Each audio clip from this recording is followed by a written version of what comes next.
ગુણાકાર જોવાના છે. આપણે આગળ બે આંકડાના ગુણાકાર તો જોયા છે, બે આંકડાના ગુણાકાર બે આંકડા સાથે.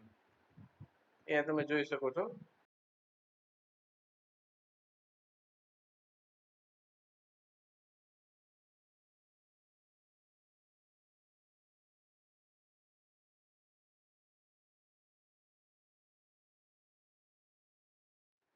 હવે આપણે ત્રણ આંકડાના ગુણાકાર જોઈએ. તો ધારો કે મારે 997 994 સાથે ગુણાકાર કરવો છે. તો અહીંયા આધાર આપણે 1000 લેવાનો થશે. પેલા આપણે 1000 ને 1000 માંથી 997 બાદ કરીએ 3 મળે, 994 ને બાદ કરીએ 6 મળે. હવે આ બે જે 997 994 છે એને આપણે ડાબી બાજુ લખી લઈશું, જમણી બાજુ શું લખશું? 3 ને 6. હવે આપણે ગુણાકારમાં આગળ જઈએ તો ડાબી બાજુના અંક મેળવવાના છે, જમણી બાજુના અંક મેળવવાના છે. ડાબી બાજુના અંક મેળવવા માટે આપણે બેનો સરવાળો કરશું. 997 અને 994 નો સરવાળો કરીએ એટલે 1991 થાય. એને 1000 માંથી બાદ કરીએ 991 મળે. હવે આપણે કરશું તો હવે ડાબી બાજુના અંક મળી ગયા, જમણી બાજુના અંક મેળવવાના છે. જમણી બાજુના અંક મેળવવા માટે શું કરશું આપણે ભાઈ? તો જો ખૂટતા અંક હતા, કયા અંક હતા? 3 અને 6. એનો ગુણાકાર કરી દઈશું એટલે થશે 18. પણ અહીંયા 3 આંકડા છે એટલે 0 18 લખવાનું છે એટલે જવાબ આવશે શું? 99 10 18 9,91,000 જવાબ થશે. હવે આપણે બીજી રીતે એક નવી રીત છે, એટલે કે ટૂંકમાં બાદબાકી કરતા ને એમ સરવાળો કરવાનો છે. ધારો કે મારે 12 અને 11 નો ગુણાકાર કરવો છે તો 10 ને આધાર તરીકે લેવાનો. 10 + 2 એટલે 12 થાય અને 10 + 1 એટલે 11 થાય. એટલે 2 અને 1 છે ને એ બે શું થશે? વધારાના અંક થશે. ખૂટતા અંક નથી અહીં કહેવાના. શું કહેવાનું છે? વધારાના અંક. હવે આપણે શું કરવાનું છે? 2 અને અંક 1 એને જમણી બાજુ અને 11 ને 12 ને 11 છે એને પ્લસ લખવાની છે એટલે એ વધારાના અંક છે. 12 અને 11 નો ગુણાકાર કરી દઈએ ચાલો. તો 12 અને 11 નો ગુણાકાર કર. પહેલું સ્ટેપ શું છે? ડાબી બાજુનો અંક મેળવવો. ડાબી બાજુનો અંક મેળવવો હોય તો 12 અને 11 નો સરવાળો કરો 23 થાય. આધાર 10 લીધો, 10 માંથી બાદ કરો, 23 માંથી 10 બાદ કરો એટલે 13 થશે. આ ક્લિયર? હવે જો અંક મેળવવાના છે, ઓલા વધારાના અંક છે, ખૂટતા અંક છે, સોરી વધારાના અંક કોણ? 2 અને 1 એનો ગુણાકાર એટલે 2 છે.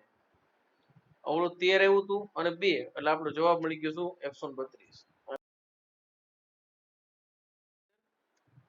હવે બીજા કેટલાક ઉદાહરણ આપણે ફટાફટ જોઈ લઈએ. મારે 888 નો 998 સાથે ગુણાકાર કરવો છે. તો 888 અને 998 માટે બેઝ આપણે 1000 લેશું. 1000 માંથી આપણે બાદ કરીએ એટલે 112 મળે. 998 એને આપણે 1000 માંથી બાદ કરી લઈએ 2 મળશે. પહેલા હું 888 એટલે 888 998 નો સરવાળો કરીશ તો 1886 મળશે. અને 1000 માંથી બાદ કરું એટલે 886 મને મળે. જમણી બાજુના અંક મળી ગયા. ડાબી બાજુના અંક મેળવવા માટે 112 ને 2 સાથે ગુણીશ એટલે 224 મળે. આ ક્લિયર? જવાબ થશે 88622. ત્યાર પછી બીજું ઉદાહરણ જોઈએ. એમાં પણ એવું જ છે.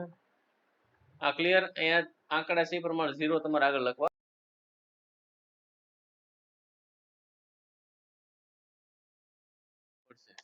ત્યાર પછીનું ઉદાહરણ જોઈએ તો આવો મોટો ગુણાકાર પણ અહીંયા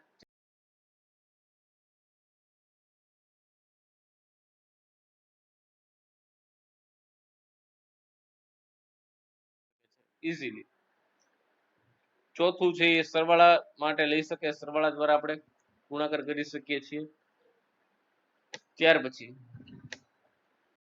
હવે પાંચમું ઉદાહરણ છે ને એક થોડુંક અટપટું તમને લાગે. જો 108 નો 97 સાથે ગુણાકાર કરો, બેઝ હું 1000 લઈશ, સોરી 100 લઈશ. તો 108 છે એ 8 વધારે કહેવાય 100 કરતા, એટલે 108 વત્તા હું 8 લખીશ. અને 97 છે 100 કરતા 3 ઓછા કહેવાય એટલે 97 - 3 લખીશ. આ ક્લિયર? હવે આ બેનો હું સરવાળો કરું છું. જમણી બાજુના અંક મેળવો 205 થશે. 100 માંથી બાદ એટલે 105 થાય. 8 તેરી 24 પણ એ 24 12 કર્યા છે 12. જુઓ એટલે 105 છે એમાંથી આપણે એક અંક બાદ કરીએ એટલે 100 થશે. સોરી 104 વધે અને પેલું 100 થશે. 100 માંથી 24 બાદ કરીએ 76 મળે. 76 દેખાય ને 76 પાછળ. એટલે 104 અને 76 વિધાન જવાબ આપણો શું થયો 10,476. આવી રીતે પણ આપણે ગુણાકાર કરી શકીએ છીએ ઇઝીલી. આ વૈદિક ગણિતની ટ્રીક છે, બરાબર. ઇઝીલી આપણે ગુણાકાર કરી શકીએ. જો આવા જ વિડીયો મેળવવો હોય લાઈક કરો, સબસ્ક્રાઇબ કરશો. વિડીયો જો ગમ્યો હોય લાઈક કરજો, બીજાને પણ શેર કરજો. Thank you.